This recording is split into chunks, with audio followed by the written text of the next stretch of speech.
I love that you have this person, the mother in this case, who she pretty much loses the difference between what actions you have in your head that you intend to act upon and that what you don't intend to act upon. So like that's a big important aspect of society, is that there's a lot of people who have harmful thoughts that they never intend to act upon.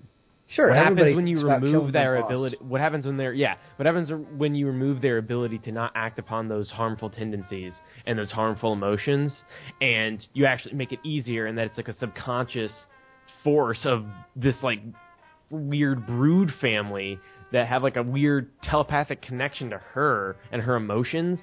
Like what happens when you remove what the thing that separates the actions that we want to act upon and what we don't want to act upon? If we act upon all of our emotions, what happens? And it's like a weird science fiction meets like psychological Horror. Yeah, it's really weird. It's awesome. Yeah, I like that about it too. That's just an inherently fascinating concept of what if you remove that filter that exists. And, of course, the real-life example of this is Donald Trump.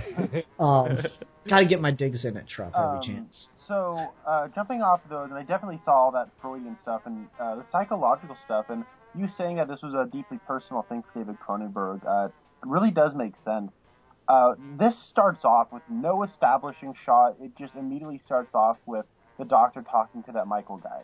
And they just start having this back and forth. And I thought it was like a play at first. I didn't know what exactly was going on. And I like that right from the beginning, this thing gets in, says its piece, and then gets out. This is a very trim, very efficient movie. And you talk about how there's some lulls in here, and I might have to disagree with you. In fact, I think this movie might have benefited from being about 10 or so minutes longer to really fill out its time a little bit more. But right from there, we find out that this is a doctor, and they're talking about abuse and how this guy feels, this guy was abused by his dad, and there's like these inner scars he has.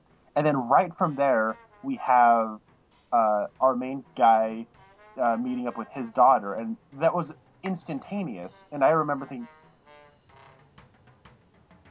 oh, I need to pay more attention to this than I would, say, Nightmare on Elm Street 5, so to speak. And, what's his name? David Cronenberg. He's like an interesting midpoint, I think, between someone like John Carpenter and somebody like David Lynch. Yeah. John Carpenter is one of those guys who he revolutionized horror. He did The Thing. He is really good at situational horror.